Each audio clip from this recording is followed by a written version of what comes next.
Okay, we've just this year we released a new addition to our circuit board tie collection, and these are cross ties. These ties are pre-cut to length to 8.5 feet, which is a match for cross ties, which we call cross ties. Those are your standard straight and curved track ties, as opposed to turnout ties. These are a little bit different though. There's different requirements in a cross tie that took us quite a while to develop the machinery to cut. If you look at these ties, there's several nice features with these ties. These are produced the same way. They're stamped, not sheared. They're polished in a tumbler, same way as the turnout ties. But in addition to all that, we've actually gapped the ties as well. We built a machine that's going to cut 2 gaps per side on the tie.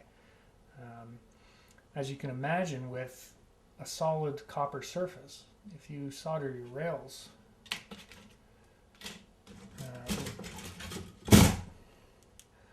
soldered to the PC board tie, if there was no gaps in there, you'd create a short, because this is a constant circuit. You complete the circuit through here. So a gap has to be cut in the tie through the copper.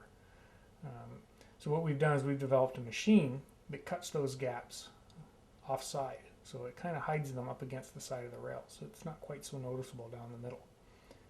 So there's 2 gaps, which provides a little bit of redundancy in it to be sure that you're not going to get a short. In addition, we also gap the bottom of the tie as well. So it's definitely well gapped. The biggest difference with these ties, with the cross ties, is these are full height ties.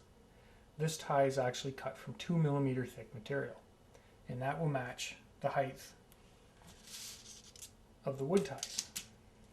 So if I put this tie in here, this is all the same height. Now this is a little more important to do with this with cross ties than it is with turnouts. For the most part, if you're building track in a fixture like this, the same principle applies. When you glue it in place, it'll just simply a smaller tie would just simply float. But there are times where you want to lay the ties in and solder the rail in place afterwards. A good example of that is if you're building an easement and you need a flexible piece of track. We cover that in more detail on our infinite track video.